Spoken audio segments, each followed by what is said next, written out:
Speaking of Republicans protecting free speech and all of that, J.D. Vance, guys. J.D. Vance. Possibly the most memed man in political history, I think, isn't he? J.D. Vance. The most memed man in political... Unless he's like number 2 to, Hide the Pain Harold or something. It's got to be close between those two. You might not think that those two would have much in common, would you?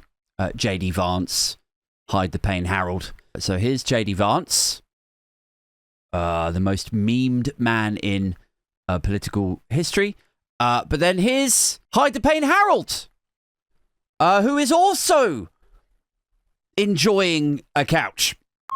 Funeral crashers, J.D. Vance. Can I say that? I don't know if that's a bit too near the knuckle. Funeral crashers, J.D. Vance, took a break from caressing a widow on stage this week to... anybody know what he's done, what he's said? J.D. Vance took a break from caressing a widow on stage to run to the defense of the X platform as it got hit with a $150 million fine by the European Commission, which is pretty good stuff. I think I'm a fan of fining X, of regulating X. And this is for data and transparency failures. So that's cool.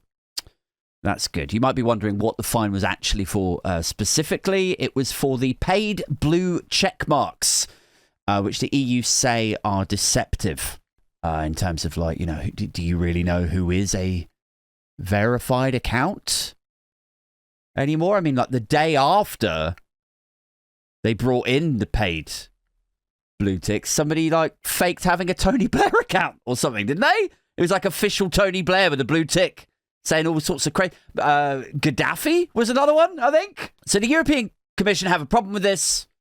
They say that that's deceptive. They're trying to regulate it. They also say that X haven't published advertising data, which the EU say they want to guard against scams and fake advertisements and shady political advertising. They want to know who's spending money on what, how often it was shown, etc., etc. Oh, and get this. X failed to provide access to the public data back to their researchers who keep tabs on contentious issues such as political content. So yeah, the EU are show us your data and show us that you're not fucking around with democracy. And X, or Elon Musk, is basically no. And so then the EU are whoa. I mean, I don't know what to tell you then. You want X to be accessible in Europe, don't you? It's our market. It's our supermarket of 550 million people. So if you want it to be accessible there, but you're not playing by the rules, then here's the $150 million bill.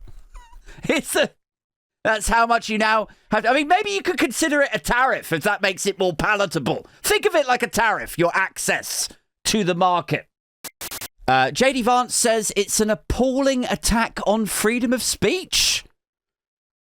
So he says, which is, something of an area of expertise for him, given that he's overseen an administration who deport people for their social media and jail them for their blog posts. So yes, can't fault his qualifications there, can we, for speaking on this topic. What do we think is going to happen here, though? What do we think is actually going to be the output of this? I want to believe that Musk will change his behaviors in terms of the things that he supports, but also the behaviors of the app. Or he won't, and it will be sued into oblivion or removed from EU app stores and EU devices.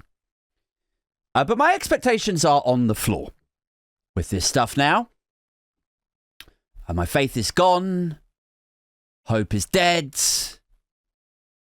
I even want to forget when hope wasn't dead. I just want to forget about it. I don't want to recollect a time when I still had faith and hope. I just want to be 50 First Dates. That movie where every day she wakes up with a clean slate. I want you to, like, Men in Black my brain about the times I used to have hope in the British political system. I want to wake up with a Bruce Willis clean slate every fucking day. Like, I'll tell you how I think it should go from here. I'll tell you how what I want to see happen. I'd like the EU to do to X what the United States did to TikTok. That's what I want to see happen. That's the route that I think we need to go with this. Guys, who's with me? I want to see the EU just like endlessly bang on about the security implications and how it's a threat to democracy from unelected foreigners affiliated with foreign adversarial nations, right? And you could point to Trump humiliating Zelensky, who is a European leader. You could point to Trump and JD Vance jeopardizing NATO, their adversarial political figures from foreign states. You could say this app is a security threat. So, sorry, but we're forcing the sale of it. We're taking it. In the EU, it's ours now. We're sort of nationalizing it. We're taking it. We've commandeered it. Like, if you won't show us what you're doing with our... Do you remember all the TikTok hysteria? Like, they're looking at your data. TikTok are looking at your data.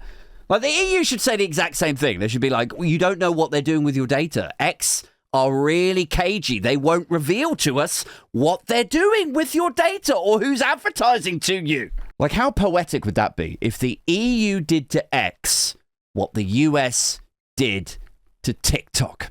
Just another video with Thompsin screaming, I destroy me 'cause no radio wants it, no TV stations calling.